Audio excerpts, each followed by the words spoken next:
उन्नति प्रदान करता है। 10 दिशाओं में हमारी कीर्ति फैलती रहती है। सत्संगत लक्ष्मी तनोति वितनोति चुदीक्ष कीर्ति। कहते हैं सत्संग में जाने से हमें लक्ष्मी भी प्राप्त होती है।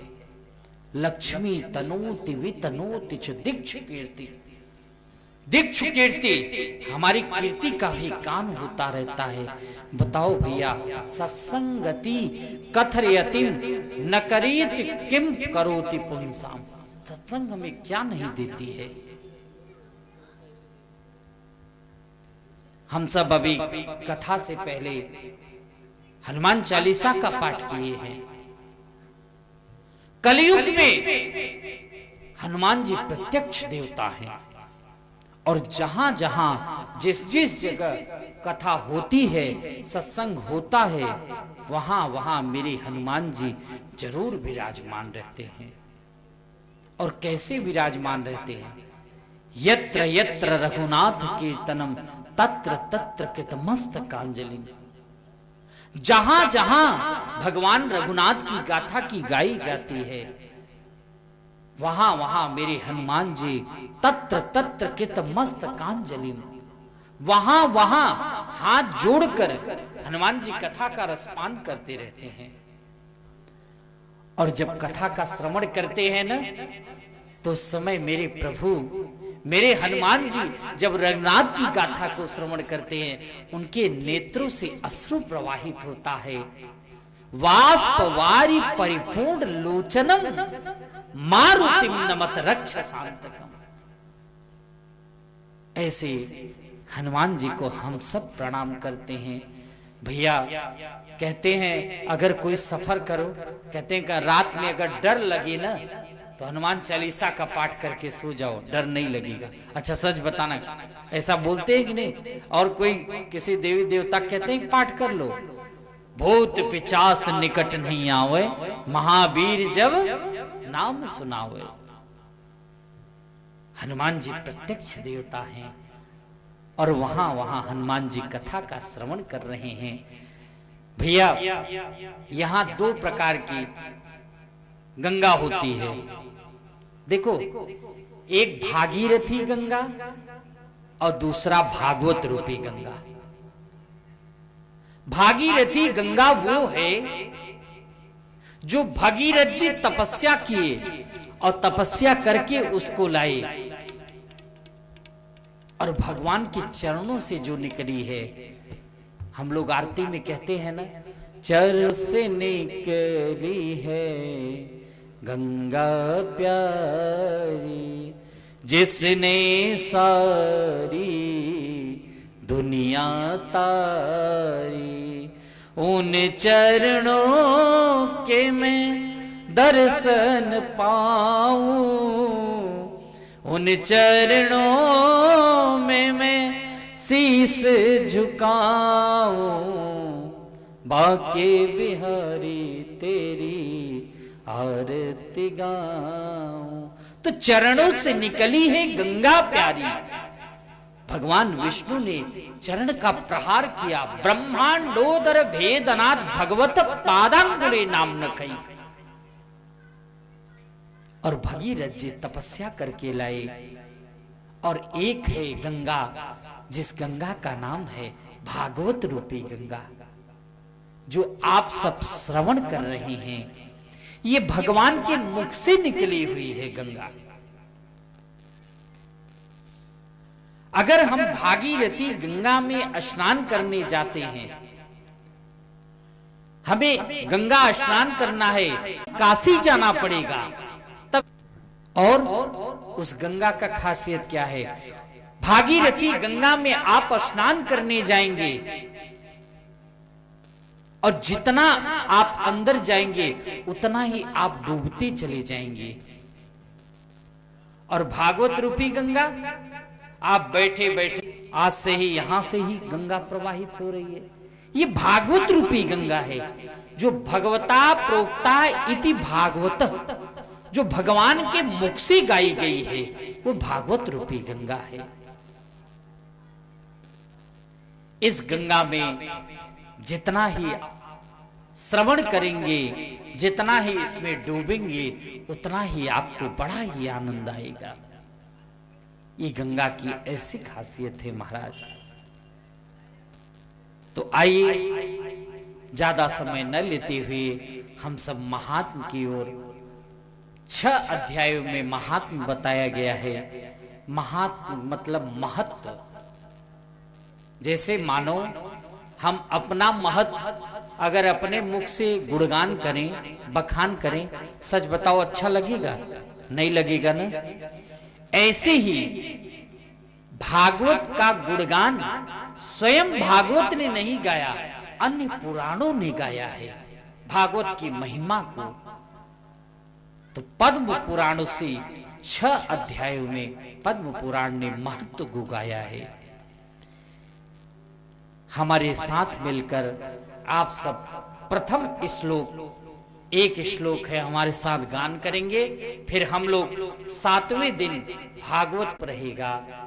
ये बच्चों को शांत करा दो और सभी लोग हमारे साथ इस श्लोक का गान। चिदानंद रूपाय सच्चिदानंद रूपाय विश्वोत्पत्त्यादि हेतवे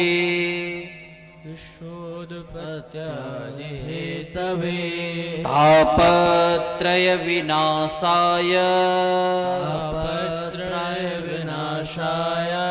श्री कृष्णाय वयं नमः। श्रीकृष्णाय वयं नमः। 3 अवस्थाएं होती हैं, जागृत, स्वप्न और सुषुप्त। जागृत किसे कहते हैं? जैसे हम सब जाग रहे हैं, जग रहे हैं, फिर भी वो परमात्मा जानने योग्य है। स्वप्न अवस्था में हम सब सो जाते हैं और सोने के बाद हमें उस शरीर का भी भान नहीं रहता, फिर भी मेरा परमात्मा उस अवस्था में भी जानने योग्य है। तीसरा अवस्था है सुषुप्त अवस्था। सुषुप्त अवस्था उसे कहते हैं जैसे कोई व्यक्ति सो जाए और सोने के बाद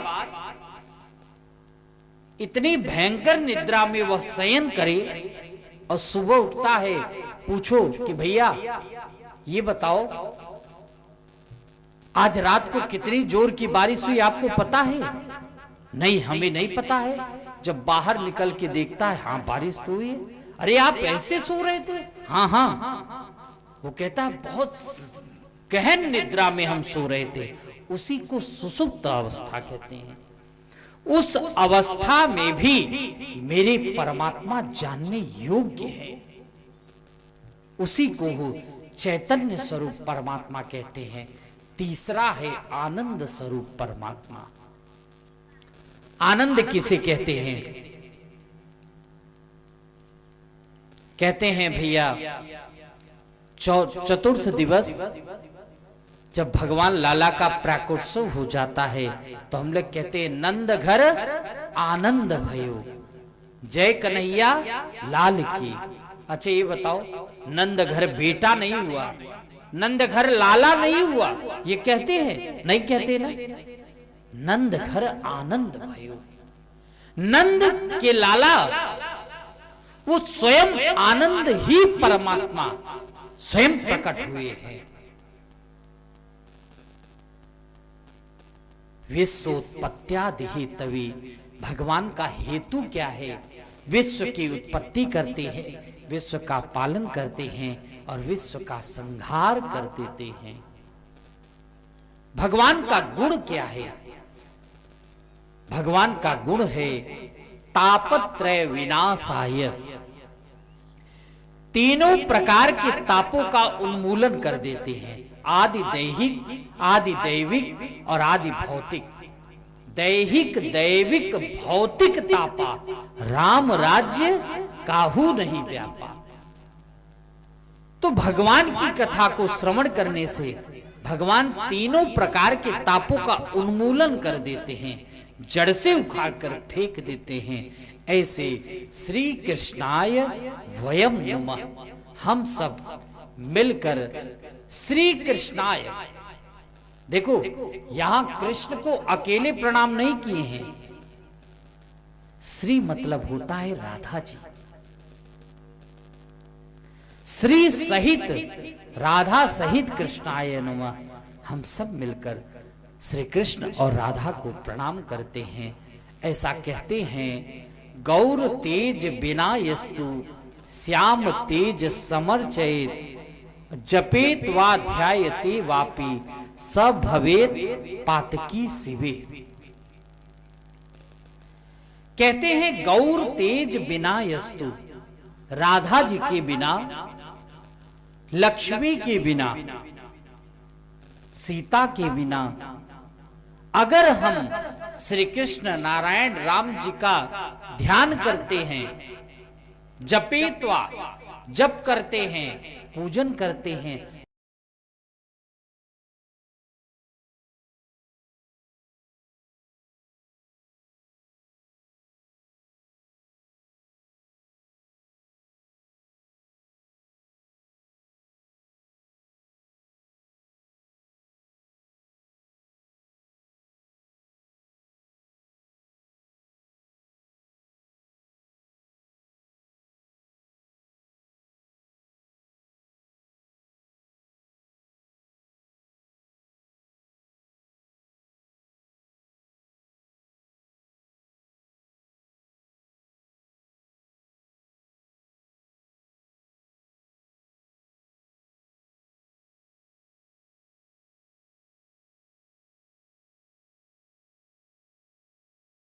उसी समय श्री सूत जी महाराज का आगमन हुआ है। सूत जी महाराज को आसन दिए, आसन देने के बाद प्रणाम किए, षोडशोपचार से पूजन किए और सौनक जी कहते हैं, हे सूत जी महाराज, अज्ञान ध्वांत विध्वंस कोटि सूर्य समप्रभ। हे गुरुदेव, हमारे अंदर जो अज्ञान था ना वो दूर हो गया आपके केवल दर्शन करने मात्र से, क्योंकि आप एक सूर्य के समान नहीं हैं, कोटि सूर्य समप्रभ। आप करोड़ों सूर्य के समान हैं आप। इसलिए सूताख्यायी कथा सारम मम कर्ण रसायनम। हे गुरुदेव, आप मुझे कथा का सार बताइए और जो मेरे कर्ण को, मम कर्ण रसायनम, मेरे कर्ण को, मेरे कानों को प्रिय लगे। जैसे औषधि दवा दो प्रकार का होता है, एक दवा कड़वी होती है और एक दवा मीठी होती है। मगर जब बच्चों को कड़वी दवा पिलाई जाती है तो माताएं क्या करती हैं, शहद चटा देती है बच्चों को, और बच्चा सोचता है ये मीठी है दवा, और बच्चा पीने लगता, उसी समय मां कड़वी दवा पिला देती है। इसलिए आज सौनक जी कहते हैं सूत जी महाराज जी से, हे सूत जी महाराज, मुझे ऐसी कथा श्रवण कराइए, मुझे ऐसी कथा पान कराइए जो मेरी कर्ण को बड़ा रसायन मीठा प्रदान करे। क्योंकि श्रेयसाम यत् भविश्रेय पावनानाम च पावनम, कृष्ण प्राप्ति करम सत्वत साधनम तद्वदाधुना। जो महाराज श्रेयसाम पवित्र से भी पवित्र कल्याणकारी हो और महाराज पावन से भी पावन हो, ऐसे हमें कृष्ण प्राप्ति करम सस्वत, जो कृष्ण की प्राप्ति दे, ऐसी कथा सुनाइए। तब कहने लगे श्री सूत जी महाराज, काल ब्याल मुखग्रास त्रास निर्णास हेतवे। महाराज काल रूपी सर्प है, उसी का ग्रास बनकर हम सब बैठे हुए हैं और कब तक सुरक्षित हैं, जब तक वह अपना मुख बंद नहीं कर लेता है।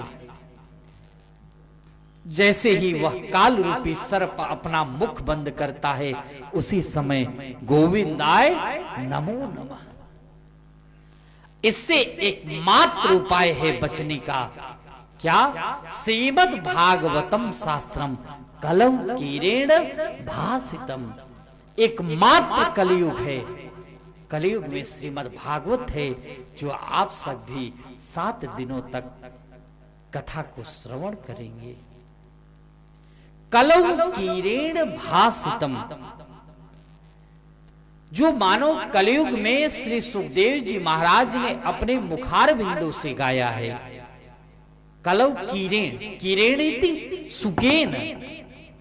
सुखदेव जी ने इसको गान किया है, सुखदेव जी ने इसको गाया है महाराज। एक बार क्या हुआ,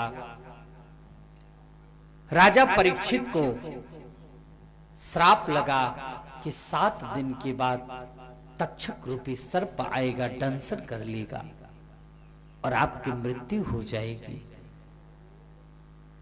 राजा परीक्षित को जब श्राप लगा तो श्री सुखदेव जी महाराज कथा श्रवण करा रहे थे।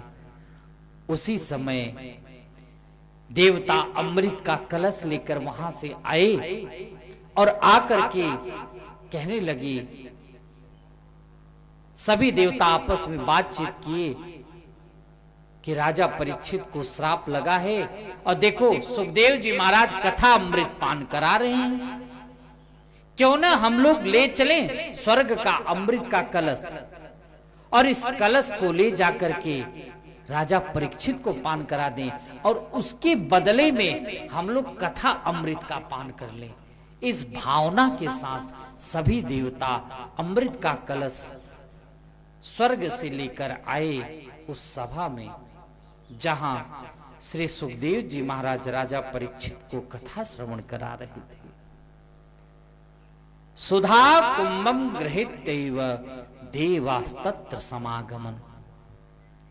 उस अमृत का कलश लेकर आए ये स्वकार्य कुशल सुरा। देवता जो है ना, ये अपने कार्य में बड़े ही कुशल हैं, चतुर हैं अपने कार्य करने में। आए महाराज सभा में बैठ गए और बैठे बैठते ही सुखदेव महाराज से प्रश्न कर दिए। ऐसे प्रश्न नहीं करना चाहिए। हे गुरुदेव, मैं अमृत का कलश लाया हूं, इस अमृत को कलश को आप राजा परीक्षित को पान करा दीजिए और जो कथा रूपी अमृत है ना, ये हमें दे दीजिए। सुखदेव जी ने फटकार लगाया और उपाय बताया। भागवत के अमृत को मणि बताया है और स्वर्ग के अमृत को कांच का टुकड़ा बताए हैं। क्व सुधा क्व कथा लोके क्व काच क्व मणिर महान। तुम लोग कांच का टुकड़ा देकर तुम लोग मणि लेना चाहते हो, निकल जाओ इस सभा से। अभक्तांस्तांश्च विज्ञाय न ददौ स कथामृतम। तुम लोग कथा सुनने के अधिकारी नहीं हो। इस प्रकार देवता वहां से निकल गए, जाकर के ब्रह्मा जी को बताए। ब्रह्मा जी सोचने लगे, ठीक है, देवताओं से कहने लगे, चलो भाई 7 दिन बाद पता चलेगा। 7 दिन तक राजा परीक्षित कथा को श्रवण किए। कथा श्रवण करने के बाद एक ज्योति निकली और वो ब्रह्मांड को भी भेदन करते हुए बैकुंठ साकेत धाम को गया। उसी समय ब्रह्मा जी जान गए कोई साधारण नहीं है यह भागवत। एक तराजू लिए ब्रह्मा जी ने, तराजू लेकर के सारे साधन को एक तरफ रखे और भागवत जी को एक तरफ रखे। भैया जब तौलने लगे, लघुनन्यानि जातानि गौरमेण इदम महत्। जिसका भार जाता होता है वो गौर तेज, उसका झुक जाता है। भागवत का पलड़ा नीचे की तरफ झुक गया। समझ गए भागवत कोई साधारण नहीं है महाराज। इसलिए एक बार क्या हुआ, एकदा हि विशालायां चत्वार ऋषयो मला सत्संगार्थम समायाता ददृशोस्तत्र नारदम। महाराज एकदा ही विशालायाम चत्वार ऋषयो मला, एक बार चारों ऋषि सनक सनंदन सनातन सनत कुमार चारों ऋषि सत्संग के लिए जा रहे थे। उसी समय दरदृशुस तत्र नारदम, नारद जी को देखा। नारद जी को जैसे ही देखा पुकारने लगे, नारद जी आप कैसे? चारों ऋषि ने चार प्रश्न किए नारद जी महाराज जी से। कथम ब्रह्मण दीन मुख कुतश्चिंता तुरो भवान। हे नारद जी, कथम ब्रह्मण दीन मुखम, आपका मुख इतना मलिन क्यों है? दूसरे ऋषि दूसरा प्रश्न करते हैं, कुतश्चिंता तुरो भवान, आपको कौन सी चिंता है नारद जी? आपके तो न घर है, न पत्नी है, न बच्चे हैं, आपको किस चीज की चिंता है? तीसरे ऋषि कहते हैं, त्वरितम गम्यते कुत्र, आप इतने जल्दी जल्दी कहां से चले जा रहे हैं? और चौथे प्रश्न कहते हैं, कुतश्चा गमनम तव, आपके जाने का कारण क्या है, ये मुझे बताएं। तवेदम मुक्त संगस्य नोचितम बद कारणम, आप अपने दुख का कारण मुझे विस्तार पूर्वक बताएं। तब कहने लगे नारद जी, अहम तो पृथ्वीं व्यातो ज्ञात्वा सर्वोत्तमामितिम पुष्करम च प्रयागम च काशी गोदावरी तथा हरिक्षेत्रम कुरुक्षेत्रम श्रीरंगम। महाराज मैं सब जगह गया, कहां नहीं गया? कहने लगे कहां कहां गए बताओ? कहने लगे मैं पुष्कर गया, प्रयाग भी आया, काशी गया, गोदावरी गया, श्रीरंगम सेतु बंधनम। महाराज रामेश्वरम भी गया, पर मुझे कहीं शांति नहीं मिली। अच्छा, नारद जी कहने लगे, प्रभु मेरे मन में बड़ा असंतोष है, मन संतोष कारकम। कहने लगे कि हमने क्या देखा, मंदा सुमंद वतयो मंद भाग्या उपद्रुता, मंद बुद्धि के लोग होते जा रहे हैं। किसी का भाग्य प्रबल है तो बुद्धि मंद है, किसी की बुद्धि तेज है तो भाग्य कमजोर है। और क्या देखा, जब मैं पहुंचा कलिनावान लेनाद्य साधनम भस्पताम गतः, इस कलयुग में सारे साधन धीरे धीरे भस्म होते जा रहे हैं। महाराज कलिनावान लेनाद्य साधनम भस्मताम गतः, जब मैं पहुंचा जहां पर भगवान ने लीला किया था, से धाम वृंदावन में पहुंचा। जब मैं वृंदावन में पहुंचकर वहां पे भी यामुनम तटमापन्नो यत्र लीला हरेर भूत, वहां पे भी मैंने एक आश्चर्य देखा। एक युवती, उसके गोद में दो वृद्ध पड़े हुए हैं और वह पुकार रही है। जब मैं बढ़ रहा था, जा रहा था, उसी समय वह युवती हमको पुकारने लगी। कहती है, भो भो साधो क्षणम तिष्ठ मन चित्ताम अपिनाशय। हे साधु, हे नारद जी, आप मेरी चिंता को दूर करें। दर्शनम तव लोकस्य सर्वथा अगहरम परम। हे नारद जी, आपके दर्शन करने मात्र से जो मेरे पाप है ना, वो दूर होते जा रहे हैं। क्योंकि संत का दर्शन करने से पाप, ताप और संताप तीनों दूर हो जाते हैं। इसलिए नारद जी कहने लगे, मैं आपको पहचानता नहीं हूं, आप कौन हैं? नारद जी पूछने लगे, कासित तुम काबुमऊ चेमा, आप कौन हैं? नार्या का पद्मलोचना, आपका नाम क्या है? आप कहां से आई हैं? तब वह युवती अब नाम बताने जा रही कि मैं कौन हूं। अहम भक्ति ऋतिख्याता इमौ में तनयौ मतौ, मेरा नाम भक्ति महारानी है। इमौ में तनयौ मतौ, ये जो दोनों गोद में दिख रहे हैं ना, ये मेरे पुत्र हैं। एक का नाम ज्ञान है, दूसरे का नाम वैराग्य है। और महाराज, ज्ञान वैराग्य नामानो काल योगीन जर जरौ। नारद जी पूछने लगे किसके प्रभाव से हुए? कहने लगे काल के प्रभाव से जर्जर हो गए हैं। क्योंकि भक्ति तो सब करना चाहता है, ज्ञान कोई अर्जित नहीं करना चाहता, वैराग्य को कोई नहीं धारण करना चाहता। जिसका अभाव होने लगता है वह वृद्ध होने लगता है। ज्ञान वैराग्य का अभाव हुआ, वृद्ध होते गए। और भक्ति सबके हृदय में है, जन जन के हृदय में है। भक्ति तरुण है, भक्ति पुष्ट है।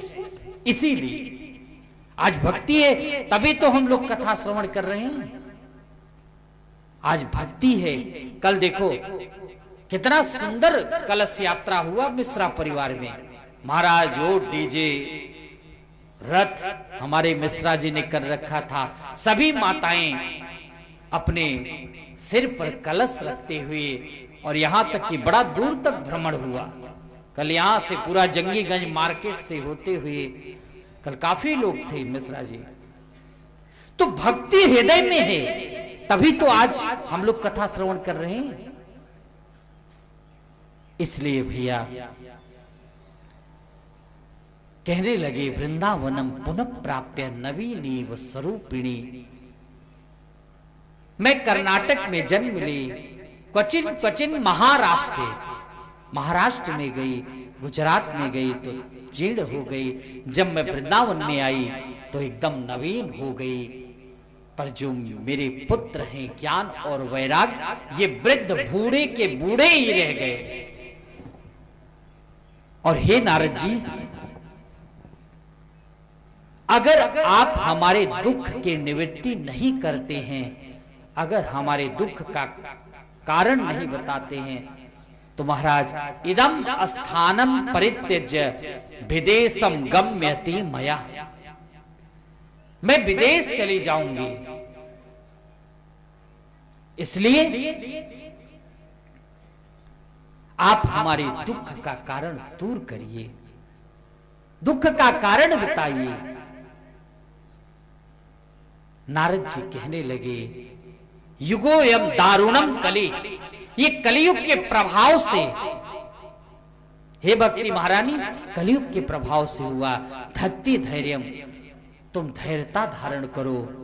जरूर केवल आपको एक काम करना है, क्योंकि यत् फलम नास्ति तपसा न योगेन समाधिना तत्फलम लभते सम्यक कलौ केशव कीर्तना। कलियुग में एकमात्र केशव के कीर्तन करने से व्यक्ति पवित्र हो जाता है, व्यक्ति शुद्ध हो जाता है। जो फल यत् फलम नास्ति तपसा, जो तप करने से पहले फल मिलता था, जो जप करने से पहले फल मिलता था, जो योग करने से पहले फल मिलता था, जो बड़े बड़े यज्ञ करने से फल मिलता था, वही फल कलियुग में केवल केशव के मात्र कीर्तन करने से वह फल प्राप्त हो जाता है। इसलिए हे देवी, हे भक्ति महारानी, केवल तुम्हें एक कार्य करना है। क्या? वृथा खेदयसे बाले अहो चिंता तुरा कथम श्री कृष्ण चरणाम भोज अस्मर दुखम गमिष्यति। बहुत ध्यान से श्रवण करिए, कितना बढ़िया प्रसंग चल रहा है। हे भक्ति महारानी, वृथा खेदयसे बाले संबोधन किया है। हे बाले, तुम चिंता मत करो। तो क्या करो? चिंतन करो। किसका चिंतन करो? श्री कृष्ण चरणाम भोजन, श्री कृष्ण के चरणों का चिंतन करो। अस्मर दुखम गमिष्यति, आपके दुख बिल्कुल दूर हो जाएंगे। और भक्ति महारानी ने वही किया, श्री कृष्ण के चरणों का चिंतन करने लगी, भगवान के नाम के संकीर्तन का गुणगान करने लगी। महाराज इधर नारद जी ने कहा कि तदा नाहम हरेर दासो लोके त्वाम न प्रवर्तये। हे भक्ति महारानी, अगर आपके कष्ट की निवृत्ति नहीं किया तो मैं भी हरि का दास कहलाने योग्य नहीं रहूंगा। तब भक्ति महारानी को धैर्यता हुआ। नारद जी वहां से निकल गए और जाकर के प्रयास करने लगे ज्ञान और वैराग्य को जगाने के लिए। रे वैराग्य रे ज्ञान मुखम संयोज्य करणांते सद मुच्चे समुच्चरण। ज्ञान जगो, वैराग्य जगो, पर जगे नहीं। महाराज वेद वेदांत घोषस्य गीतार पाठैर मुहुर मुहुर, वेद सुनाए, वेदांत सुनाए, गीता का पाठ सुनाए, तब जाकर अपना कुछ नेत्र खोले और जम्भाई लिए।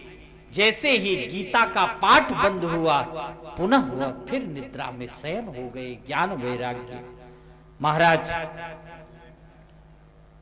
उसी समय एक आकाशवाणी हुई जो नारद जी को सुनाई दिया। एत दर्थम तु सत्कर्म सुरर से तुम समाचर। हे नारद जी, तुम सत्कर्म करो। तो नारद जी कहने लगे, अभी क्या कर रहे थे? सत्कर्म ही तो कर रहे थे। मैंने वेद सुनाया, वेदांत सुनाया, गीता का पाठ सुनाया, फिर भी ज्ञान और वैराग्य के कष्ट की निवृत्ति नहीं हुई।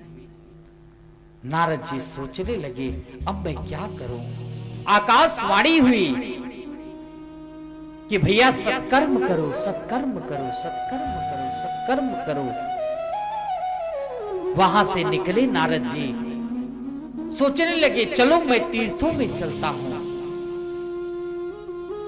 तीर्थ में पहुंचे, तीर्थों में जाकर के अनेक संतों से पूछने लगे। कुछ लोग देखते, अरे देखो तो सही, नारद जी चले आ रहे हैं। अपना मुख बंद कर लेते, मौन व्रत रख लेते। मुंह की भूता महाराज तथा नेते क्रियंतुस्तु पलायता। कुछ लोग शांत हो जाते, कुछ लोग मौन व्रत रख लेते। और महाराज कुछ लोग बोलते ही नहीं। क्यों? क्योंकि ये कौन है? ये कोई साधारण नहीं है।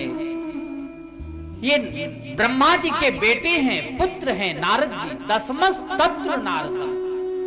कोई डॉक्टर आके पूछे कि भैया स्वयं अगर MBBS MD हो, वो आकर के पूछे कि आप बताओ हमें बुखार हुआ है और हमें दवा दे दो, सच बताओ आप हंसोगे कि नहीं?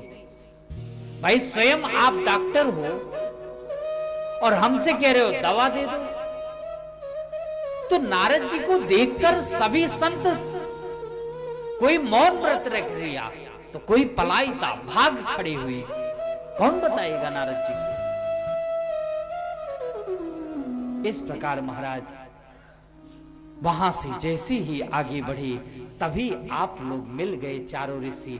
हम नारद जी सोचने लगे कि अब कौन बताएगा, इसलिए बद्रिकाश्रम में नर नारायण तपस्या कर रहे हैं और इनको जरा युष्मान न बाधती, जरा मृत्यु इनको बाधती नहीं है। क्यों? इसका कारण क्या है?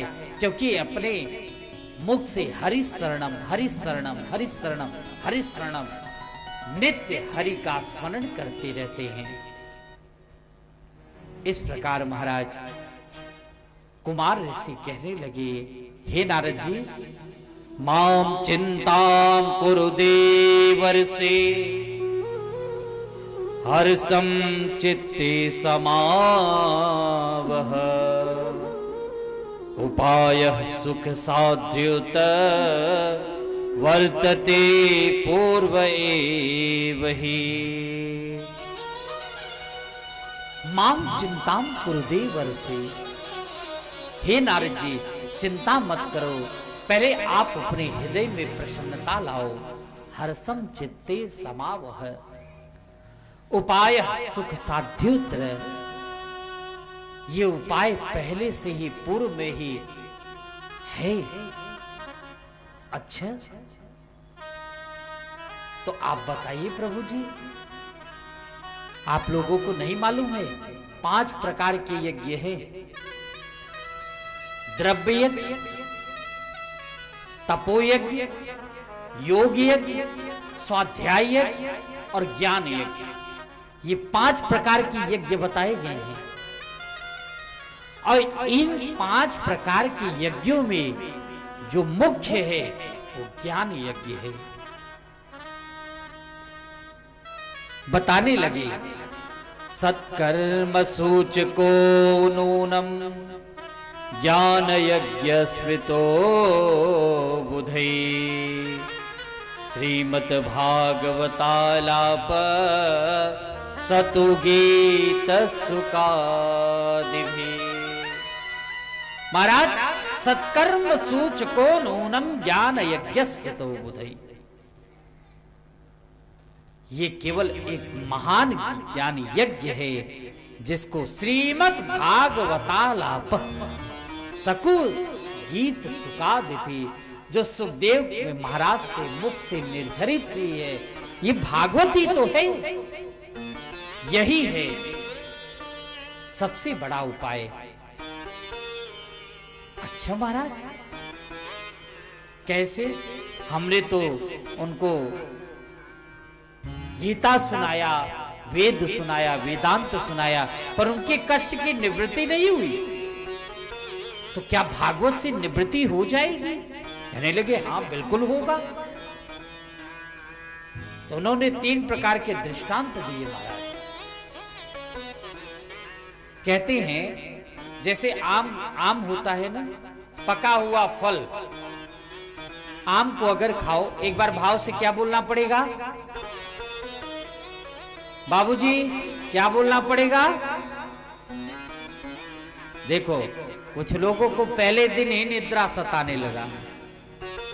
ये निद्रा जो है ना, ये भी अपना कोठरी ज्यादा करना चाहती है ना, बैंक बैलेंस जैसे लोग करते हैं।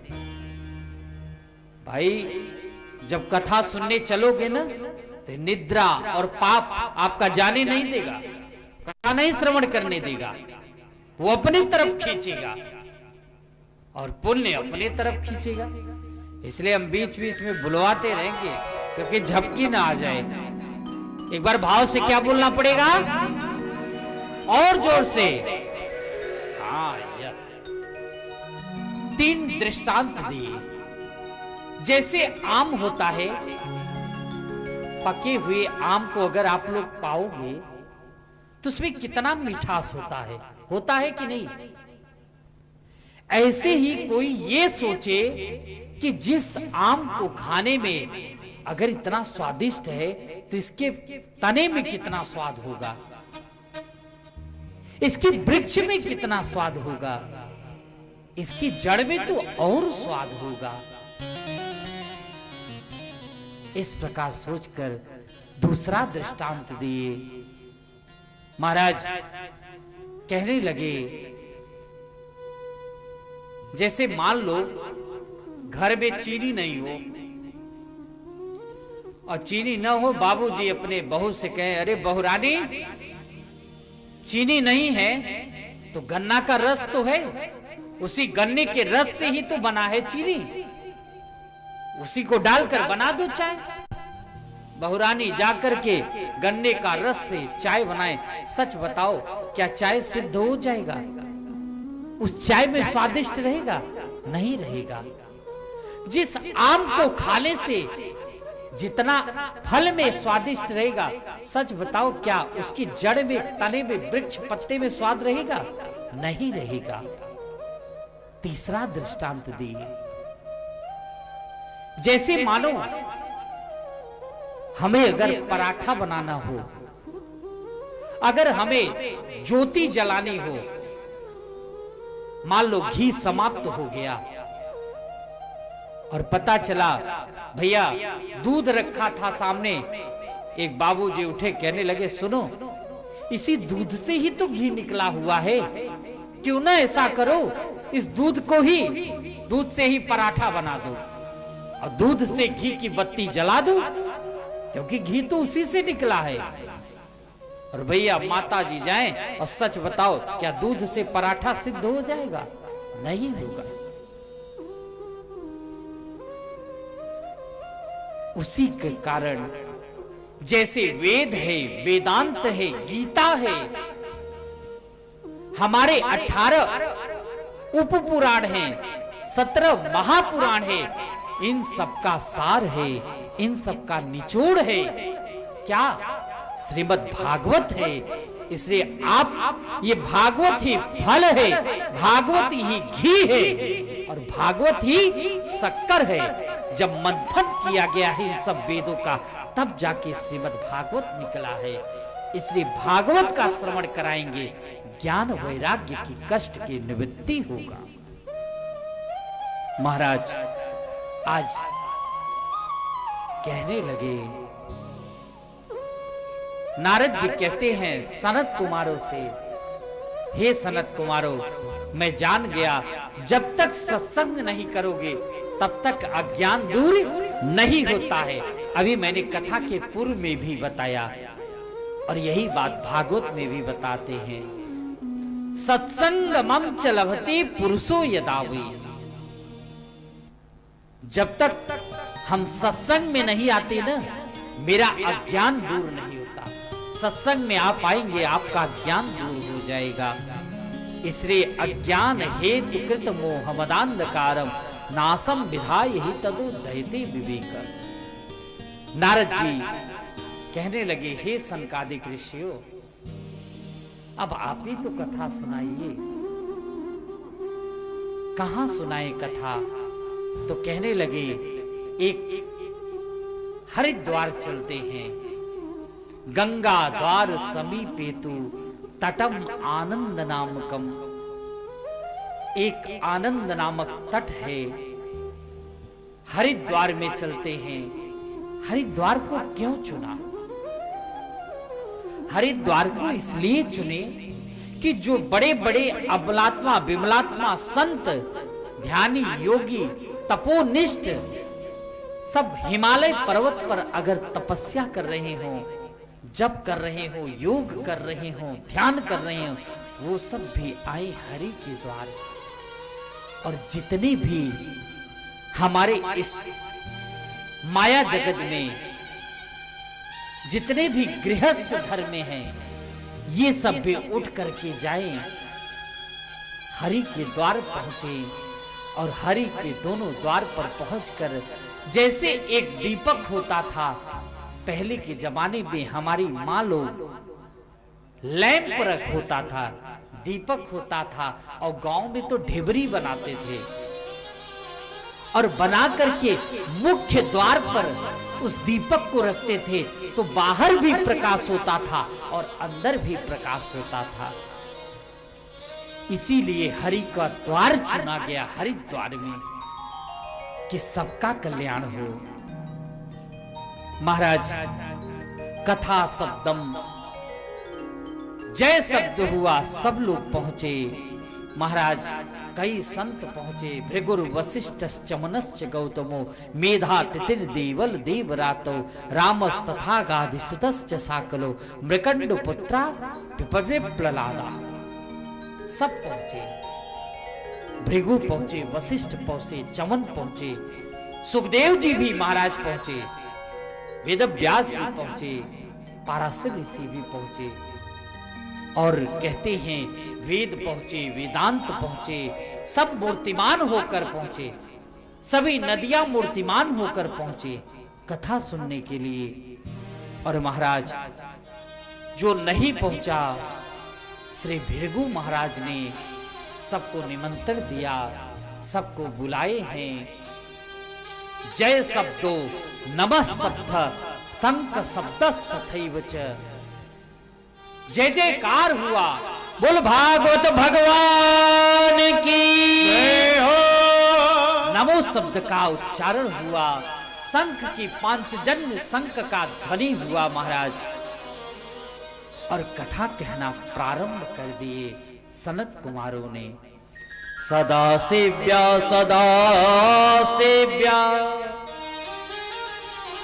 श्रीमद् भागवती कथा,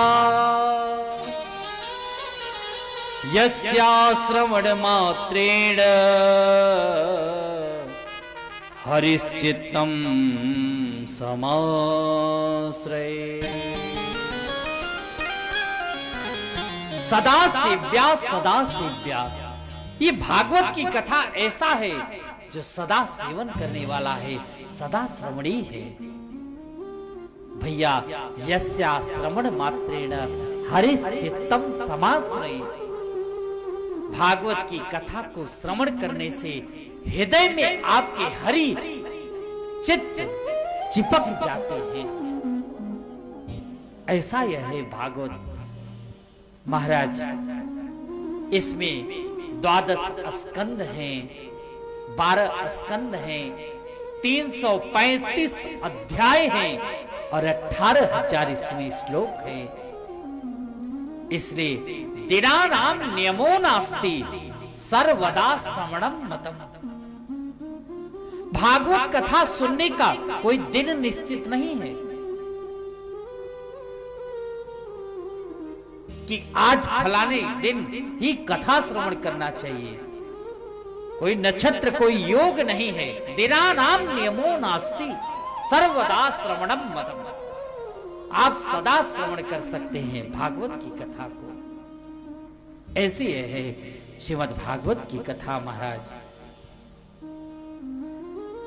जैसे ही भागवत की कथा हो रही थी, सनत सनंदन सनातन सनत कुमार मुख्य श्रोता श्री नारद जी महाराज हैं और वक्ता सनत कुमार ऋषि हैं। कथा का महात्म सुना ही रहे थे। उसी समय महाराज एक आश्चर्य हुआ। भक्ति सुतौ तौ तरुणौ गृहीत्वा प्रेमैकरूपा सहसा विरासे। श्री कृष्ण गोविंद हरे, श्री कृष्ण गोविंद हरे मुरारी, नाथे ते नामानि भुर्वदन्ति। भक्ति महारानी ज्ञान वैराग्य दोनों पुत्रों के साथ संकीर्तन गान करने लगी। बड़ा ही सुंदर। आइए 2 मिनट हम सब भी संकीर्तन करते हैं। श्री कृष्ण गोविंद हरे मुरारी, हे नाथ नारायण वासुदेवा।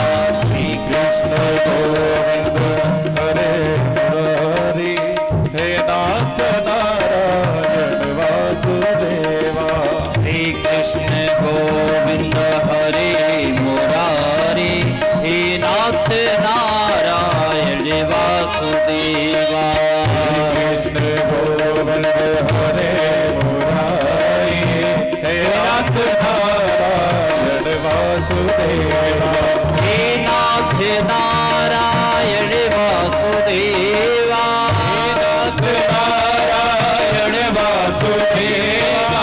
हे नाथ नारायण वासुदेवा, हे नाथ नारायण वासुदेवा। हे नाथ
दोनों पुत्रों के साथ प्रकट होकर ताता थैया करते हुए नृत्य करने लगी। कहने लगी, निरंतरम क्वाहम तू तिष्ठाम धुनाम ब्रुवन्तु। मेरा स्थान कहाँ है, मैं कहाँ बैठूं? तब कहने लगे, महाराज सनत कुमारों ने कहा, निरंतरम वैष्णव माम नसामि। आप ये जो कथा श्रवण कर रहे हैं ना, इन सभी भगवत भक्तों के हृदय में जाकर हे भक्ति महारानी तुम विराजमान हो जाओ। सकल भुवन मध्य निर्धनास्ते विधन्या निवसति हृदय साम श्री हरेर भक्ति रेका हरिरपि निज लोकम सर्वथातो विहाय प्रविशति हृदय तेसाम भक्ति सूत्रोपनत्य।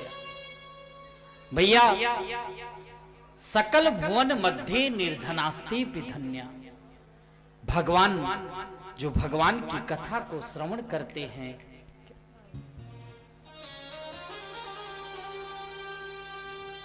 महाराज कहते हैं सबसे बड़ा धनवान वो है। निवसत हृदय तेसाम श्री हरिर भक्ति रेका, जो भगवान की कथा को श्रवण करते हैं, भगवान कहते हैं हरिरपि निज लोकम, मैं सदा सर्वदा के लिए अपना निज लोक को त्याग देता हूं और त्याग करके आपके हृदय में प्रविशति हृदय तेसाम श्री हरेर भक्ति रेका, मैं आपके कर्ण रंध्रों से प्रवेश करके आपके हृदय में आकर के बैठ जाता हूं। प्रविशति हृदय तेसाम भक्ति सूत्रोपनत्थ। इस प्रकार में नारद जी कहने लगे, हे सनकादिक, आप बताइए इस भागवत जी से क्या कोई पवित्र हुआ है आज तक? कैसे कैसे लोग व्यक्ति पवित्र हो जाते हैं? तब महाराज कहने लगे, ये मानव पापकृतस्तु सर्वदा सदा दुराचाररता विमार्गगा क्रोधाग्निदग्धा कुटिलाश्च कामिनः सप्ताहयज्ञेन कलो पुनन्ति ते। महाराज, ये मानवा पापकृतस्तु सर्वदा, जो मानव अभी तक सदा सर्वदा के लिए पाप किया है, अगर ऐसे व्यक्ति भी भागवत की कथा सप्ताह विधि से श्रवण कर लेते हैं, वह भी पवित्र हो जाएंगे। सदा दुराचाररता विमार्गगा, जो सदा दुराचारी अभी तक रहा हो, क्रोध की अग्नि में जल रहा हो, क्रोधाग्नि दग्धा कुटिलाश्च कामिनः, अगर ऐसे व्यक्ति भी सप्ताह यज्ञेन कलौ पुनन्ति, अगर सप्ताह की कथा को श्रवण करते हैं नियम पूर्वक, तो वह भी पवित्र हो जाएंगे। कहने लगे, क्या कोई पवित्र हुआ? कहने लगे, हां। तब उन्होंने एक इतिहास सुनाया। एक पंडित आत्मदेव नामक पंडित जी थे, जिनका नाम आत्मदेव था। तुंगभद्रा तटे पूर्वम अभूत पत्तनमुत्तमम्। महाराज, ये तुंगभद्रा नदी के तट पर रहते थे पंडित आत्मदेव जी। इनकी पत्नी थी, इनके पत्नी का नाम धुंधुली था। यथा नाम तथा गुणई, जैसा नाम था वैसा ही उसका गुण था। पंडित आत्मदेव जी के पुत्र नहीं थे, पुत्री नहीं थी। बड़ी दुखी हुई। घर में एक गौ माता है, वह भी बांझ है। घर में तुलसी का बिरवा लगा हुआ है, वह भी सूख जा रहा है। घर में आंगन में वृक्ष है पंडित आत्मदेव जी के यहां, वह भी वृक्ष में कोई फल और फूल नहीं ले रहा है। पंडित आत्मदेव जी सोचने लगे, अब मैं जा रहा हूं, न पुत्रो नापि वा पुत्री ततश्चिंता तुरु भृशम। मेरे पुत्र नहीं है, पुत्री नहीं है, मैं जा रहा हूं मरने के लिए। ऐसा सोचकर वहां से निकल दिए पंडित आत्मदेव जी और गए वन में। वन में जाकर महाराज तपस्या कर रहे थे। उसी समय उनको प्यास लगा, सामने एक जलाशय दिखाई दिया। जलाशय में जाकर के जल का पान करने लगे। उसी समय एक ऋषि दिखाई दिए। जब ऋषि दिखाई दिए महाराज, ऋषि ने देखा, कहने लगे, कथम रोदसी विप्रत्वम काते चिंता बलीयसे वदत्वं स्वस्सरं बह्यं स्वस्यस्य दुःखस्य कारणम्। हे पंडित आत्मदेव जी, आपके दुख का कारण क्या है, मुझे विस्तार पूर्वक बताइए। और आप रो क्यों रहे हैं, आपको कौन सी चिंता है?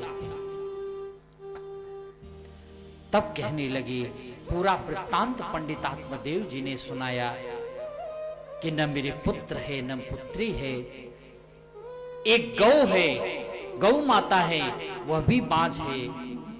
मेरे वृक्ष है आंगन में, तुलसी का बिरवा है, वह भी फल फूल नहीं ले रहे हैं। महाराज ऋषि ने सारा वृत्तांत पंडित आत्मदेव जी के सुन लिए और कहने लगे, उनके ललाट को देखे ऋषि ने। जैसे ही ललाट को देखे, एक जन्म नहीं, 2 जन्म नहीं, 7 जन्मों तक के रेखाओं को देखकर पढ़ लिए और कहने लगे, सप्त जन्मावधि तव पुत्रो नैवच नैवच। एक जन्म नहीं, 2 जन्म नहीं, 7 जन्मों तक पुत्र और पुत्री नहीं होगा। पंडित आत्मदेव जी सुनते ही सोचने लगे, जब ये ऋषि 7 जन्मों तक हमारे भाग्य की रेखा को पढ़ सकते हैं, देख सकते हैं, तो ये अपने प्रताप से, योग के बल से ये पुत्र भी दे सकते हैं। ऐसा सोचकर ऋषि के चरणों में जाकर कहने लगे, हे ऋषि, अगर आप अपने प्रताप से, योग के बल से आप हमें आशीर्वाद नहीं दिए तो मैं अपने प्राण को यहीं आपके चरणों में त्याग दूंगा। अब ऋषि सोचने लगे, भैया अगर ये चरणों में त्याग देंगे अपने प्राण को तो ब्रह्म हत्या का पाप लगेगा मुझे। उन्होंने अपने तप के प्रभाव से एक फल निकाला अपने झोले से और उसमें मंत्र को अभिमंत्रित किए। अभिमंत्रित करने के बाद उस फल को पंडित आत्मदेव जी को दिए, कहे ले जाओ, इस फल को अपनी पत्नी को खिला देना, जरूर पुत्र होगा। ये कौन बात कर रहा है, इसको शांत कराओ। महाराज इस फल को आप अगर खिलाएंगे तो जरूर पुत्र होगा। इस प्रकार महाराज पंडित आत्मदेव जी उस फल को लेकर आए। आकर के कहने लगे, अपनी पत्नी को पुकारे, अरे पत्नी, हे देवी सुनती हो, जल्दी आओ। अब धुंधली दौड़ कर आई, अरे देखो तो सही, आज बड़े तेज से पुकार रहे हैं मेरे पतिदेव, क्या लाए हो? अरे लो जल्दी, ऐसा करो, ये फल किसी संत ने दिया है, इस फल को खाओ, जरूर बेटा होगा। और धुंधली क्या कहती है, आप तो ऐसा चिल्ला रहे थे गला फाड़ के जैसे नौलखा हार लेकर आए हो।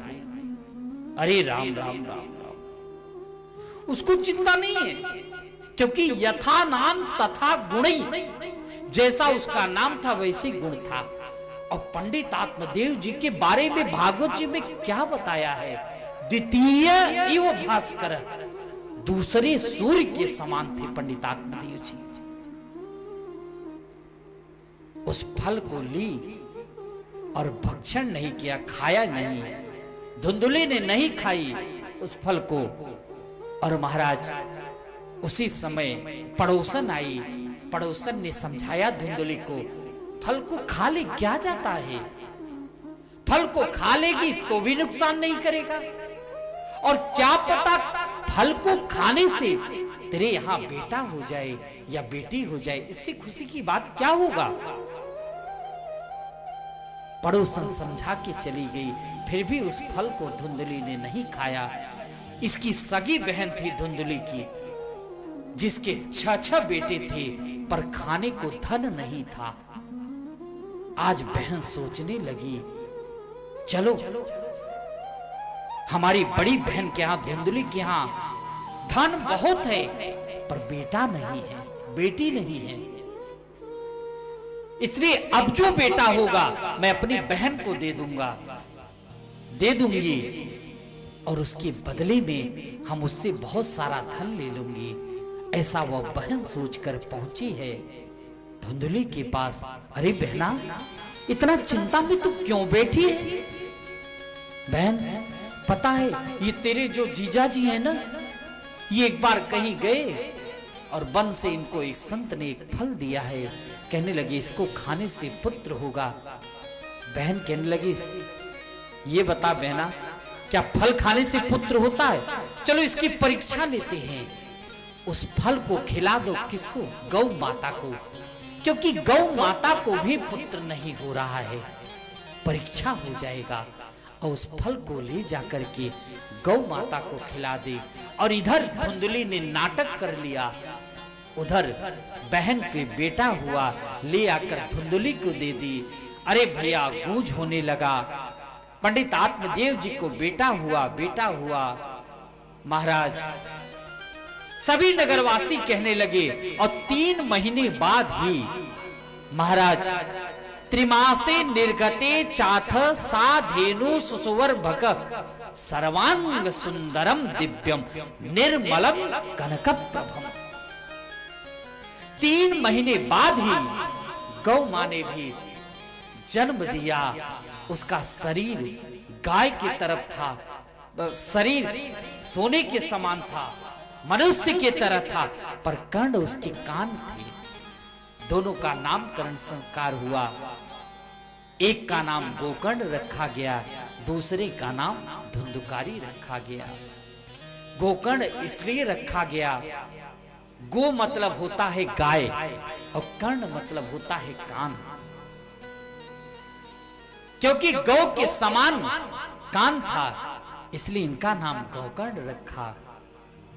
धुंधुकारी का जब नामकरण होने लगा तब धुंधुली कहने लगी, अच्छा 9 महीने हमने गर्भ में धारण किया और नाम तुम करोगे? मेरा नाम धुंधुकारी और मेरे बेटे का नाम, मेरा नाम धुंधुली और मेरे बेटे का नाम धुंधुकारी। महाराज एक कुख्यात हुआ और दूसरा विख्यात हुआ। गोकर्ण जी महान ज्ञानी हुए। धुंधुकारी क्या करता, घरों में आग लगा देता, चोरी करने लगा, बच्चों को कुएं में डाल देता। आज पंडित आत्मदेव जी के द्वार पर सभी लोग आकर के शिकायत करने लगे। जब शिकायत करने लगे तब जाकर पंडित आत्मदेव जी आज फिर दुखी हुए, और आज इसलिए दुखी हुए, सोचने लगे अब हमारा रहना ठीक नहीं है, अब मैं जा रहा हूं वन में मरने के लिए। एक बार जब बेटा नहीं था फिर भी सोचे थे, क्या मैं जा रहा हूं मरने के लिए। आज बेटा है तब भी वह सोच रहे हैं, फिर भी वह सोच रहे हैं कि मैं जा रहा हूं आज मरने के लिए। इतनी शिकायतें आने लगी। उसी समय गोकर्ण महाराज थे।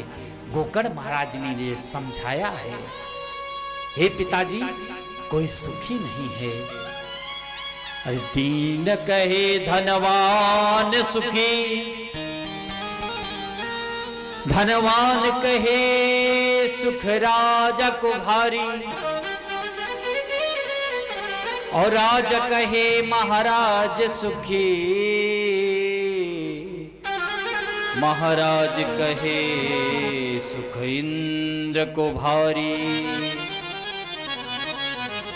इंद्र कहे चतुरानन को सुख, ब्रह्म कहे सुख विष्णु को भारी, और तुलसीदास विचार करें, हरि भजन बिना सब जीव दुखारी।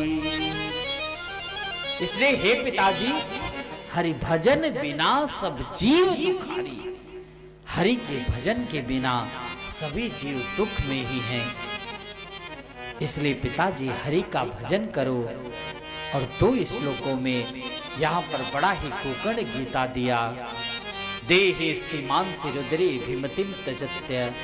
ये आप देह रूपी शरीर है ना, इस देह में खून है, ब्लड है, मज्जा है, रुधिर है। ये इस शरीर पिंड बना हुआ है। इससे ममता को, अहंता को त्यागो। और भैया चाया सुता दिशु सदा ममताम विमुंच।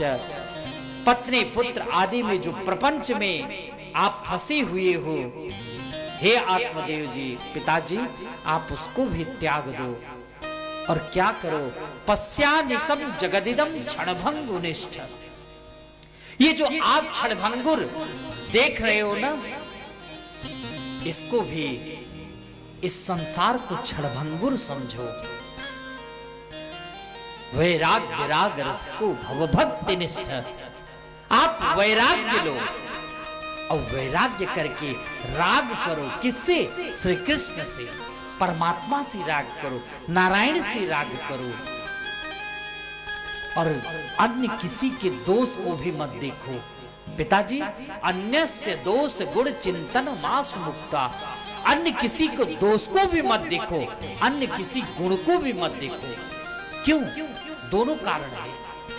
अगर आप किसी को दोष को देखेंगे तो भी आपका मुक्ति नहीं हो सकता, और अगर गुण में देखेंगे तो आसक्ति हो जाएगी उसमें। इसलिए दोष को भी न देखें, गुण को भी न देखें। और महाराज सेवा कथा रसम हो नितराम पिबत्तम। महाराज बस प्रभु की सेवा करते रहो।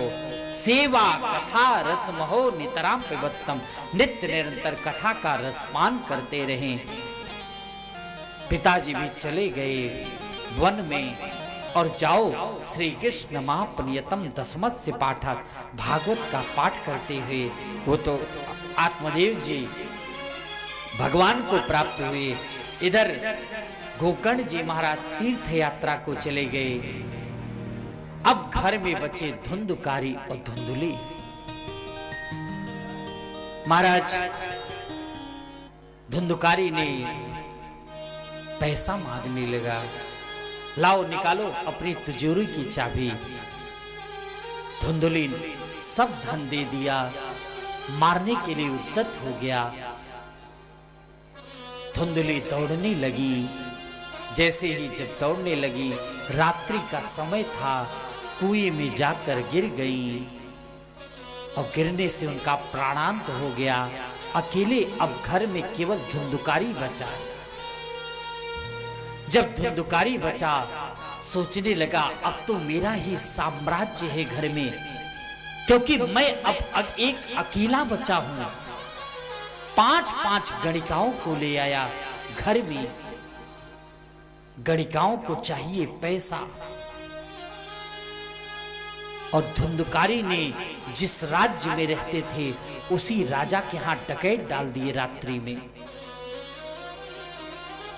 और महाराज सभी धन को लूट कर ले आया।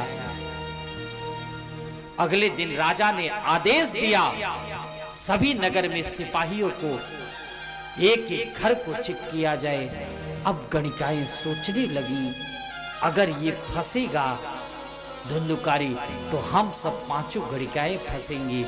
क्यों न ऐसा करें, न रहेगा बांस और न बजेगा बांसुरी, तो धुंधुकारी का ही अंत कर दें।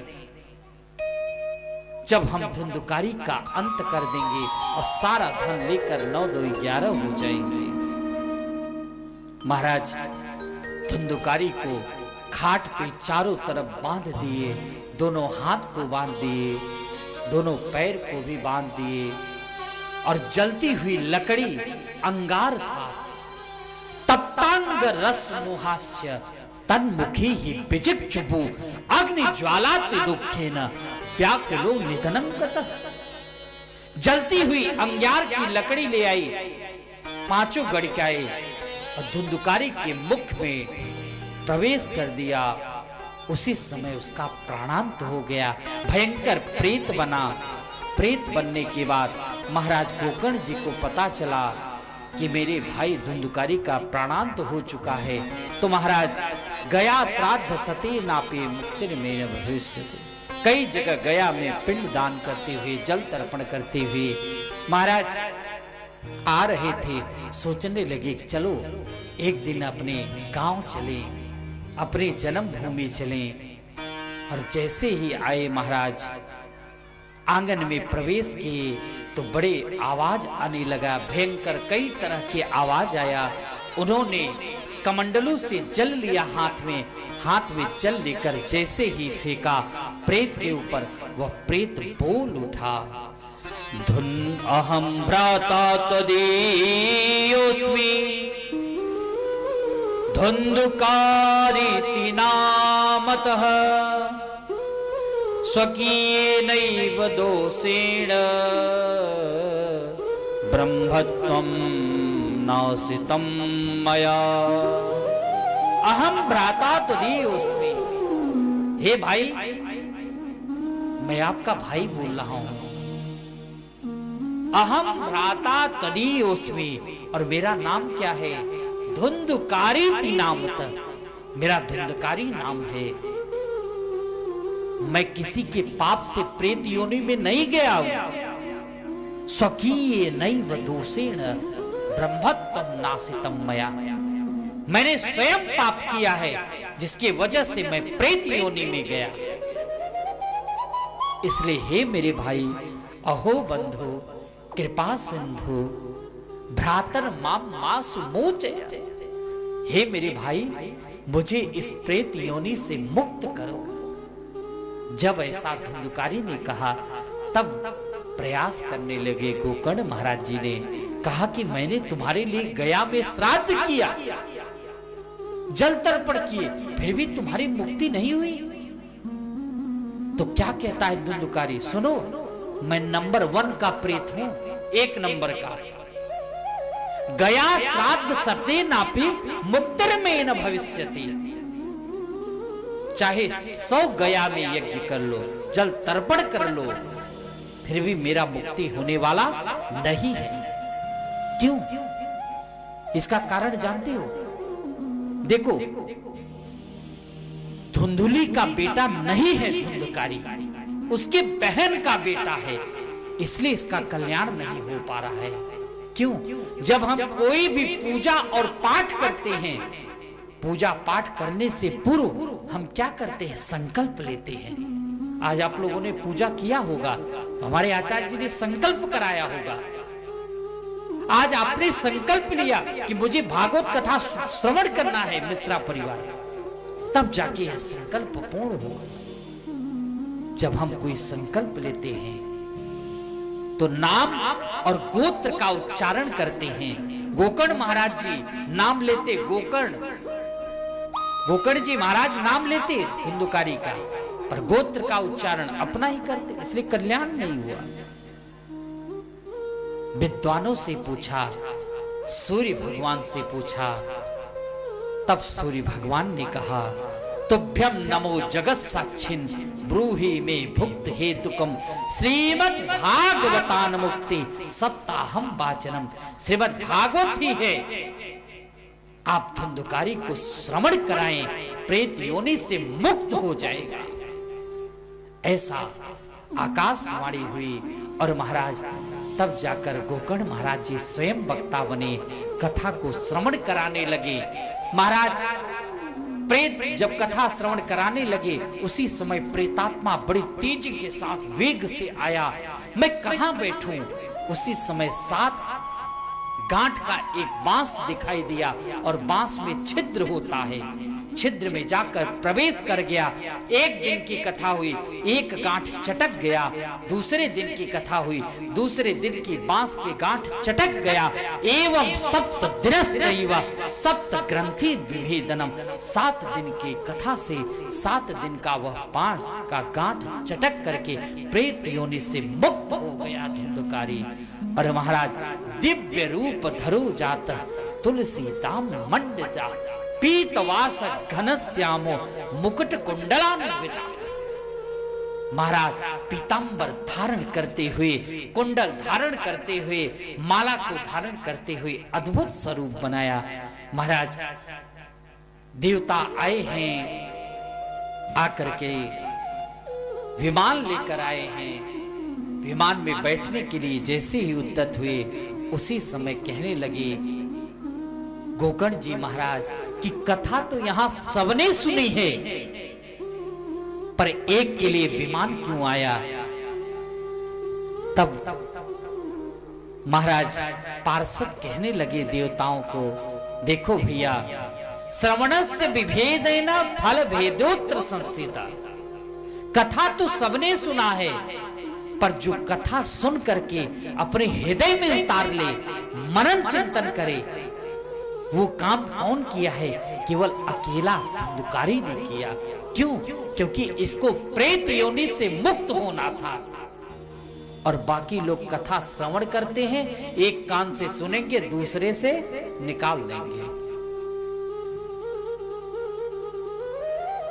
श्रोता 3 प्रकार के होते हैं, सोता पहले, दूसरा सरोता, तीसरे सोता। महाराज अब कौन सा आपको बनना है?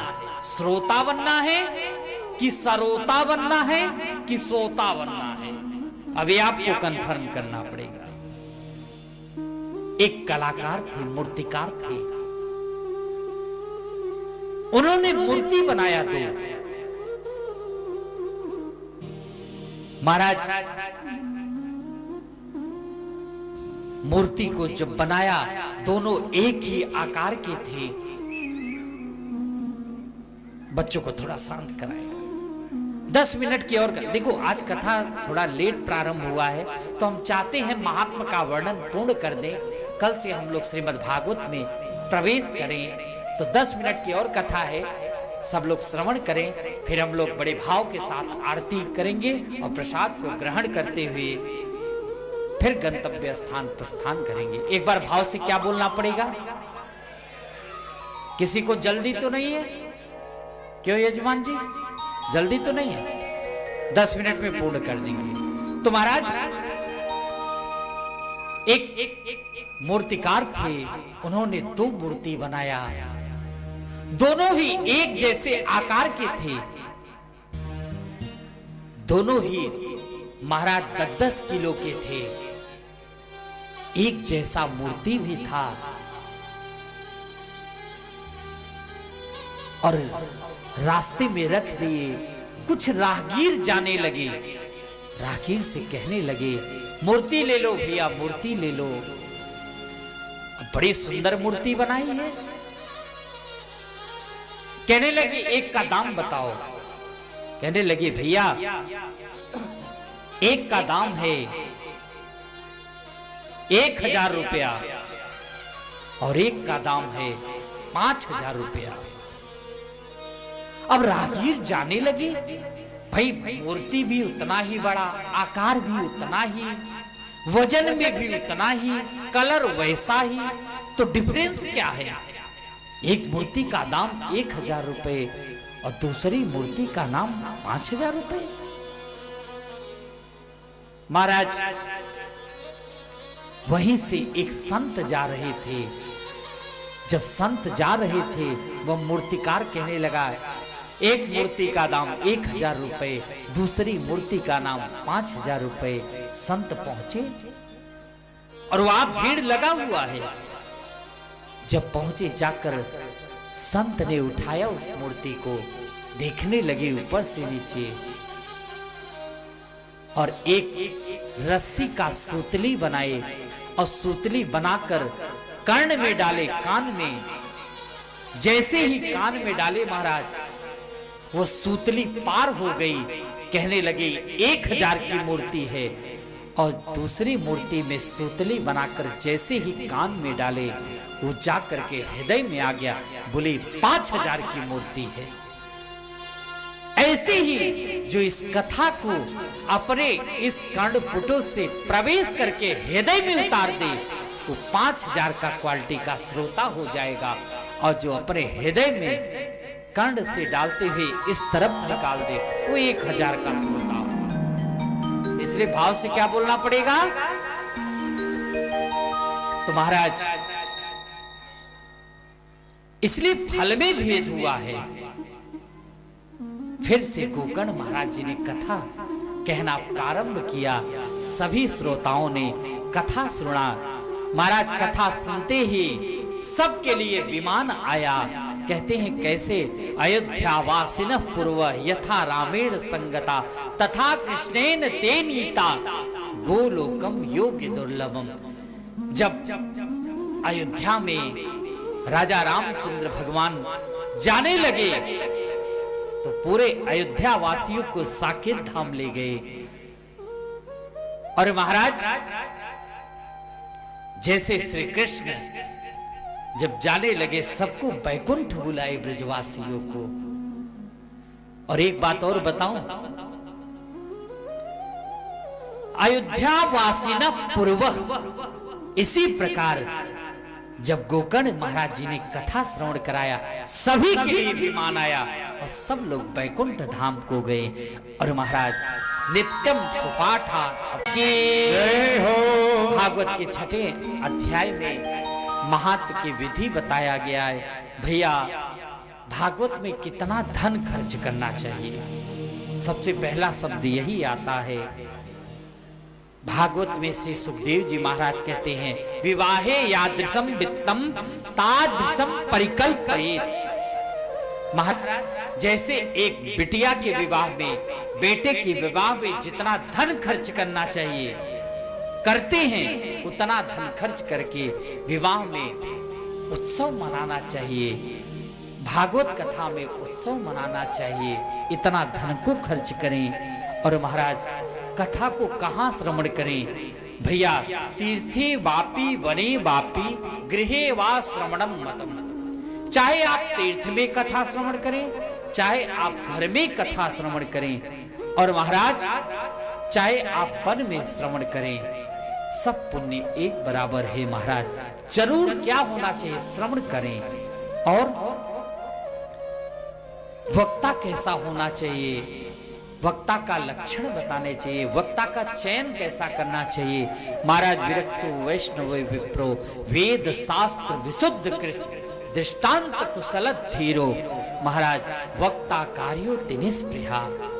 महाराज, वैष्णव होने चाहिए, ब्राह्मण होने चाहिए, विप्र होने चाहिए, वेद शास्त्र विशुद्ध कृत, वेद शास्त्रों में निपुण होने चाहिए, और दृष्टांत कुशल धीरो, दृष्टांत देने में बड़े कुशल हो, निपुण होने चाहिए।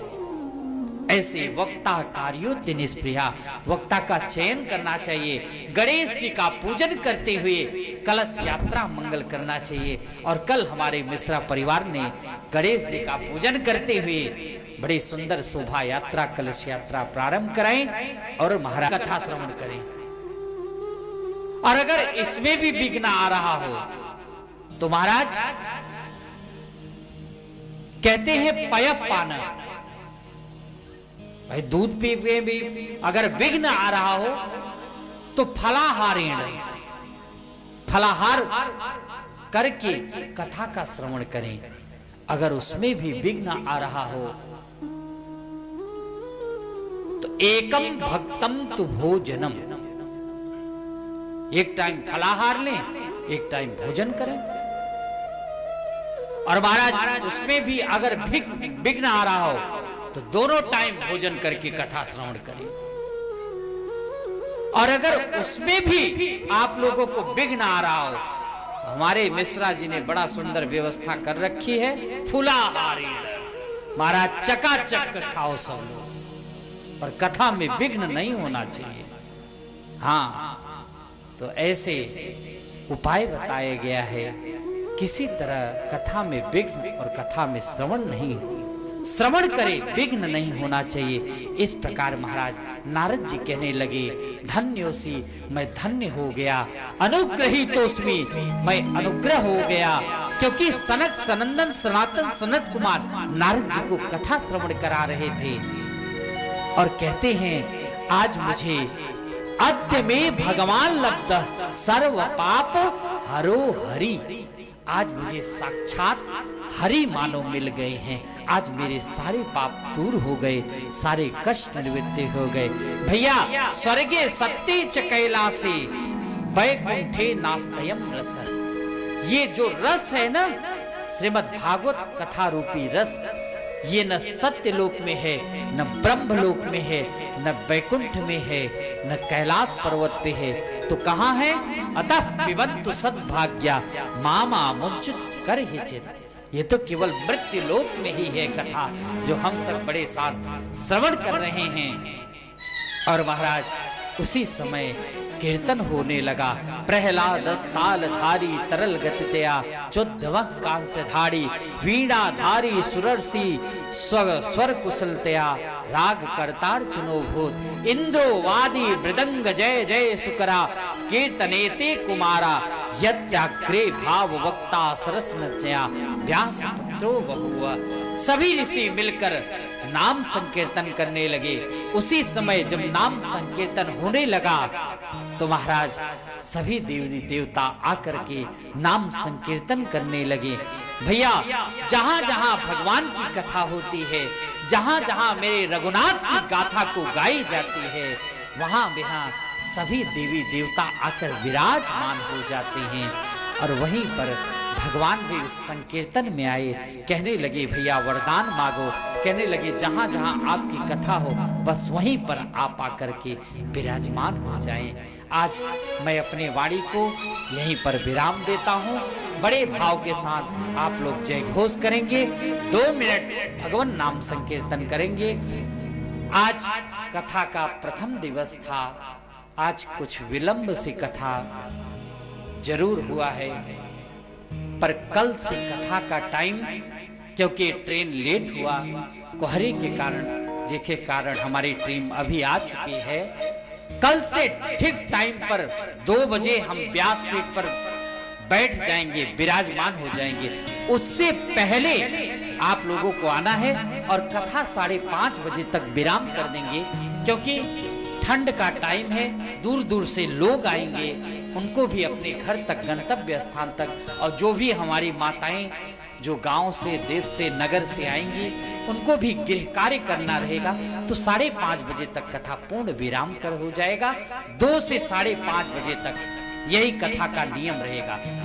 बोल भागवत भगवान की जय हो, बोल बाके बिहारी लाल की जय, जय जय श्री राम।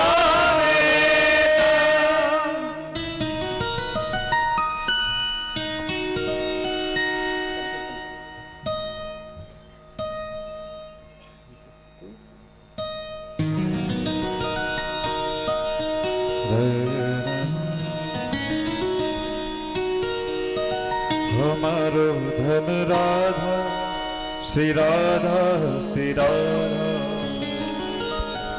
आइए बड़े भाव के साथ 2 मिनट आप लोग हरि का भजन करेंगे, 2 मिनट हरि का नाम लेंगे, फिर हम लोग बड़े भाव के साथ गाएंगे।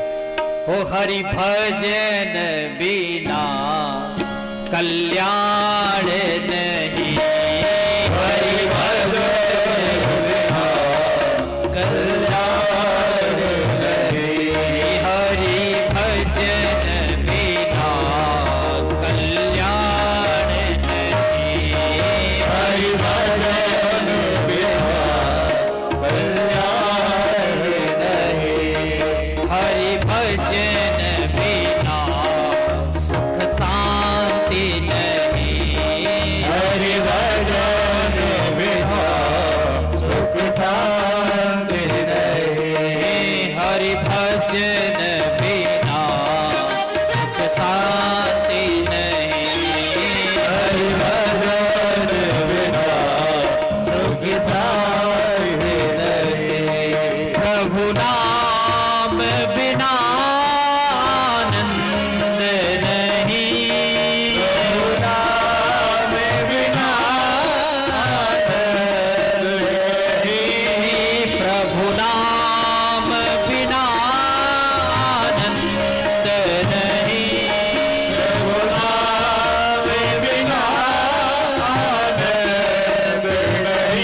जय जय श्री राम जी।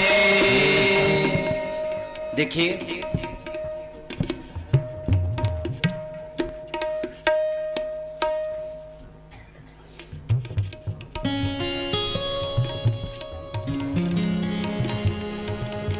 देखिए हमारे इस कथा के मध्य में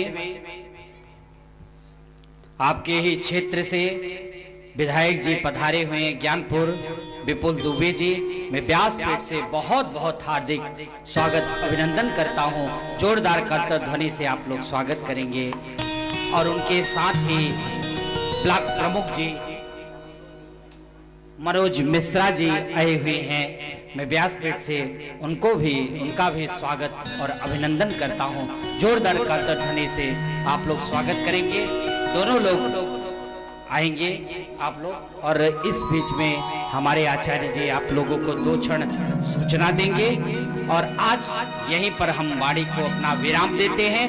कल कथा का टाइम का विशेष ध्यान रखेंगे। 2 बजे से 5:30 बजे तक कथा रहेगा। आप लोग ठीक टाइम पे आए हैं। वो राधा रमण भगवान की जय। मैं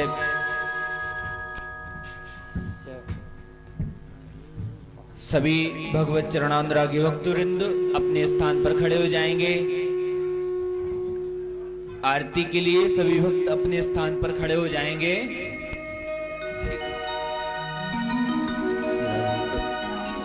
मैं विधायक जी से और ब्लॉक प्रमुख जी से निवेदन करना चाहूंगा कि भागवत भगवान की आरती का दर्शन करने के पश्चात ही आप लोग प्रस्थान करें। सभी भक्त आरती के लिए आगे आ जाएंगे। माताएं, बहनों और जितने भी भक्तगण विराजमान हैं, सभी लोग भागवत भगवान की आरती के लिए आगे आ जाएं और बड़ी सावधानी से, बड़े आनंद के साथ भगवान की आरती का दर्शन हम आप सभी भक्तगण करेंगे।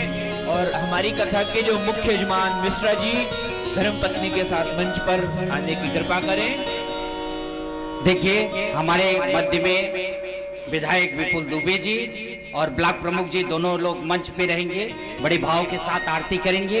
और हमारे मुख्य यजमान मिश्रा परिवार धर्मपत्नी सहित आप लोग मंच पे आएंगे। बड़े भाव के साथ हम लोग भागवत भगवान की आरती करेंगे। और विधायक जी ब्लॉक प्रमुख जी से व्यासपीठ से निवेदन ये है, एक दिन और कथा में आप लोग पधारेंगे। जन्मोत्सव या रुक्मिणी विवाह में 4थे दिन या 6ठ दिवस। बनो पटका बनो लाली को सखी दौड़िया हे गिरधर तेरी आरती गा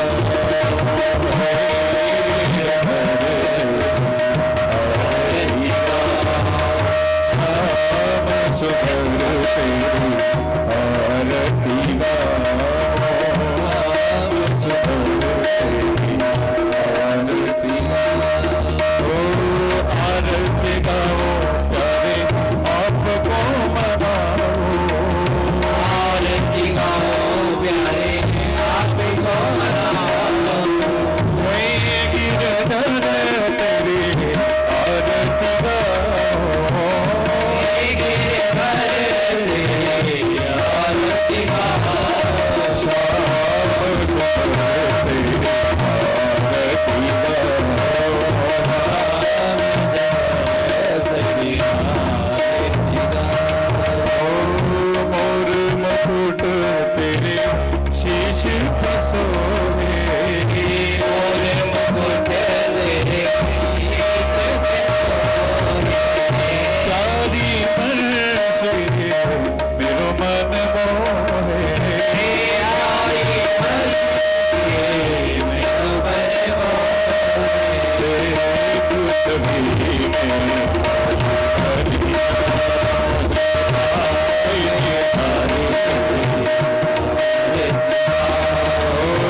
की